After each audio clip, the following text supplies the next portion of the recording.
আজকে মূলত ঘটনা হয়েছে কি, ওরা ছান্দারপট্টি যেটাকে বলে উত্তর চালোপাড়া, ওখানকার ছেলেরা প্রায় মদ গাঁজা নেশা করে আমাদের এদিকে আসে মেয়েদেরকে অনেক উত্তক্ত করে। আমরা এটা নিয়ে প্রশাসনের কাছে জানাইছি অনেকবার, কোনো বিচার পাইনি, ন্যায্য বিচার পাইনি। আমাদের এখানে আসে চাঁদা না দিলে আমাদের এলাকার ছেলেকে মারধর করে, এগুলো নিয়ে অনেক ইয়ে হয়ে গেছে। এর আগেও বাড়ি ঘর থেকে মানুষের চাঁদা এগুলো চাই, কেউ না দিলে মারধর করে।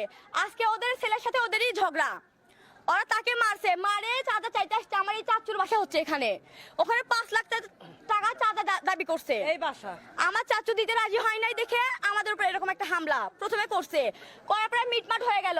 হওয়ার পর আমাদের এলাকার সব ছেলে কাজে গেছে, আমরা সব মহিলারা বাসায় বসে। এই সময় প্রশাসন আসছে, প্রশাসন আসার পর আমরা কথা বলতেছি, ওরা দাও চাকু সব নিয়ে আসছে। আমরা এখন প্রশাসনকে বলতেছি আপনারা আটকান, তারা আটকান বাদ দিয়ে আরো যায় ওদের উৎসাহ দিছে। আমাদের পাশে থাকেনি, প্রশাসনের জন্য ওরা আমাদের এলাকায় ঢুকতে পারছে। পরে মহিলাদের মারছে, আমাকে ইট দিয়ে বাড়ি মারছে, আমাকে ডাউনি ধাবড়াছে, এগুলো করছে। আমার বাসায় কোনো ছেলে মানুষ নাই, মহিলা আমার ভাবি, তার বাচ্চা, আমি আমার মা শুধু ছিলাম। আমরা জানের ভয়ে অন্য গেট দিয়ে পালিয়ে গেছি। যাওয়ার পরে ওরা ভিতরে আসার পরে প্রত্যেকটা বাসায় আগুন ধরে দিছে, মহিলাদের মারধর করছে, করে বাসা থেকে বের করে দিয়ে তাদের ওখান থেকে ফোন টাকা এগুলো নিছে। একজনের অটো ভাঙচুর করে তার ব্যাটারি চুরি করছে।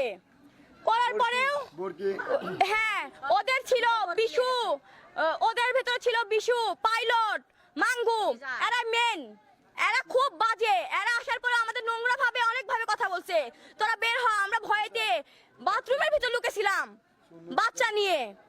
এইরকম প্রায় ওরা করে, ওরা মদ গাঁজা খায়, এইদিকে আসে মহিলাদের এত বাজে বাজে ইয়ে করে। আমরা এটা ন্যায্য বিচার চাই। প্রশাসন আমাদের কোনো কাজ করে দিতে পারতেছে না, প্রশাসন টাকা খায় চলে যায়। এটা কেমন কথা? প্রশাসন দিয়ে আমরা কি করব? এই প্রশাসন তো আমাদের কোনো কাজে না, আমাদের ছেলেদের জীবন ঝুঁকিতে পড়ে আছে। আর ওদের এলাকার ওই যাইয়া ওদের ওই দিকে হাঁটে আসে যাচ্ছে না, ওদের ওই দিক দিয়ে আমাদের এলাকা একটা ছেলে আসতে নিছে, তার দাও দিয়ে ক্ষত বিক্ষত করছে, এখন তাই মেডিকেলে ভর্তি।